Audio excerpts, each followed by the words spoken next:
You know, in the new Mario Kart, we got a lot of going straight, don't we? And there are a lot of ways to go straight. And so I wanted to know, what is the fastest way to go straight? So first, we're going to answer the age-old question. You already know the answer. Is 20 coins better than 0 coins?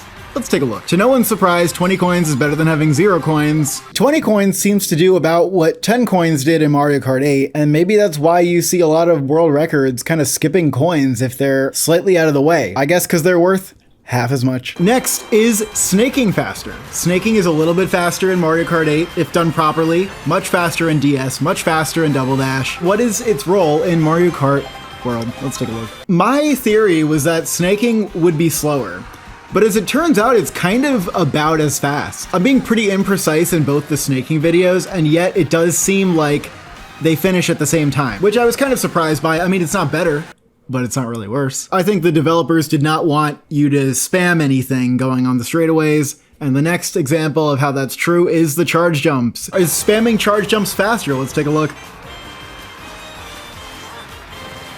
The answer is no, it is not faster. Charge jumps are a means to do other things in the game and are not meant to be themselves faster. And this is also important to note, charging is kind of slow, airtime is kind of slow, factors into some of the other experiments we run later. You know, we also tested double charge jumping. You can charge long enough to get a super and an ultra mini turbo, and those are no better. I don't know that they're much worse either. We also wanted to see, is charge jumping better in the water? Because in the water, you can get a second trick boost when you land from bouncing off of the Great Sea. And we ran this test in Peach Beach, and lo and behold, it is not faster. It is still slower. But don't be too down on your luck, thinking, man, just nothing's faster, is it? Because the next video, well, spoiler alert, it's gonna be a little faster. We're taking a look at spam tricking on a rail versus doing nothing. Let's take a look.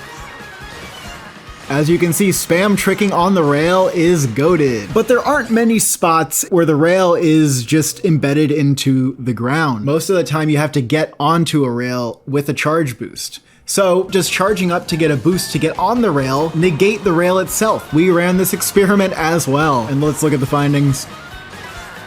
So in fact, you can see that my character who is spam tricking on the rail comes in first, even though they did start out lagging with that charge. And the reason this works is because the rail is long enough where you can get multiple boosts off of it. So we ran the experiment again. You know, what if there's a really short rail? Is that worth going on to? And if you go onto a rail that's really short and you only get one boost off of it, you may end up behind. It's probably only worth it if the rail is long enough to get multiple tricks. Apparently, if the rail has an ending, that you get a longer boost off of the end of the rail. We made an attempt to test whether or not getting onto a rail, doing nothing else, and then getting the end trick boost is faster than doing nothing. And you can see that we got a bigger boost than normal, but the way we did this and the way this map is shaped, it was kind of hard to tell the results. It looked kind of even to me. And then we wanted to test out wall riding. So is wall riding faster? And if you look here, we ran 2 experiments. One of them I came a bit behind, but the next time we did it, and I don't really know why I was apparently better at it, it looked like I was about tied. I kind of caught up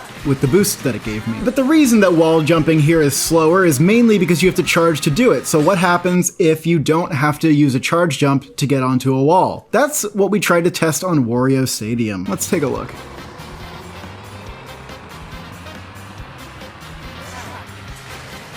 And as you can see, jumping off of the wall is faster on Wario Stadium, where you take a ramp and you don't have to use a charge jump to get onto it. This actually makes a lot of sense because charging onto a wall charges your mini turbo super fast, so you can get a super mini turbo on the wall. It's basically a free super mini turbo. Walls are not that useful in this game because, you know, and as is the case in this example here, you do need a lot of room to do a straight wall. They're mostly useful if they happen to cut a corner. A lot of the pros seem to be doing a bunch of tricks up in the air, flying around. I don't really know what the heck is going on. Maybe that's useful in terms of alignment and it's very specific to what ramp on what course, but we wanted to see if it was a general rule that you can forward trick, because it kind of makes it look like maybe you'd get less airtime, and airtime seems to slow you down.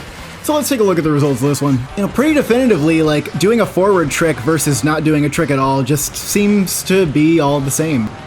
And those are the experiments we tested. In conclusion, charge jumping is slow. Rails and walls are fast, but charging onto them can make them slow. And of course, all this only applies to things that are straight. Cutting corners with rails and walls is a completely different ball game. Goodbye.